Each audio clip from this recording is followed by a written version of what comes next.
Top 5 business idea in Canada. Number 1, laundromats. Number 1 probably won't shock my skeptic friends. Laundrettes have an extraordinarily low failure rate per laundry locks. I verified these figures since laundry facilities have a 5-year success rate of roughly 94.8%. Lux belongs to the laundry community, so perhaps they have some bias. There are no guarantees in business, but that's one of the reasons I refer to these laundrettes as my gateway drug, because they have a low failure rate and easy to understand quarters machines.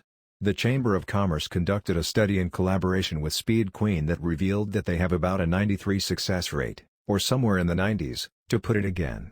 A little dryer. Some washers normally don't cost millions of dollars to start or purchase, and it turns out that people still need to wash their clothes during economic downturns, giving you some downside protection.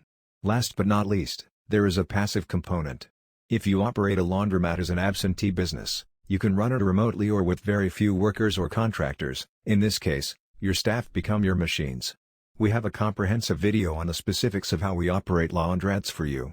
The first thing I learned was how to create my first laundromat, which I purchased for $100,000 and earned $67,000 on.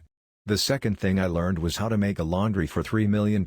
Number 2, real estate. More money has been made in real estate than almost all industrial investments put together, so perhaps it makes sense that they have an 85.3% success rate. Why is real estate interesting, and why does it have a low failure rate? I believe Andrew Carnegie said that 90% of all millionaires become so through owning real estate. The market is quite efficient, so normally your house is worth what the market says that it is. There isn't much space for variation or change. You typically have monthly cash flow in the form of rental revenue. This makes it fairly straightforward to calculate. So, for example, you have your house. I have to pay my renter's exit mortgage up front, and it's also fascinating to note the delta, or difference, between the two. The obvious aspects of real estate are things like appreciation baked in at an average rate of 4 per year, or my favorite aspect, leverage, which comes in the form of mortgages, allowing you to use other people's money to purchase real estate. This also enables you to take advantage of tax benefits like 1031 exchanges, where you sell to defer capital gains, depreciation, and amortization, which are essentially another way for you to deduct expenses from your taxes over time. Real estate prices are interesting if you're in the right market cycle right now. Right now I think real estate's price pretty high but falling fast. I'm in California today. Real estate prices are down like 20 to 30% here, and you need to think about, can I qualify for a loan? Can I cover the mortgage? There's no such thing as free money with no work, but real estate prices are interesting if you're in the right cycle of the market. Thus it won't make you a billionaire, but with little effort, you can probably grasp how to develop the business, how not to grow the business, and what a good bargain looks like. Number 3, self-storage facility. Third-ranked self-storage facility. Suppose you don't like the concept of investing in real estate for a multi-family building and don't want to deal with tenants, trash, or restrooms. Self-storage facilities have less of those things. Since 2008, they have been one of the most valuable real estate asset classes, and a few studies won by a Rhino Building indicate that these robust businesses have a success rate of around 92%. However, I would caution that since there are many of these self-storage facilities, the 92% rate may not last indefinitely. I'd like to keep an eye on what happens in the upcoming months and years, but I have plenty of this guy has friends. You know what's fascinating about this asset class is that technological advancements make it not only possible but pretty standard to run these things remotely. Basically, you have keyless entry, tracking systems, security systems, automated bill pay, and all automated contracts. Nick Huber, who makes millions on absentee storage sites he lives hours away from, is featured in a full article we did on how to start and run an unmanned self-storage business.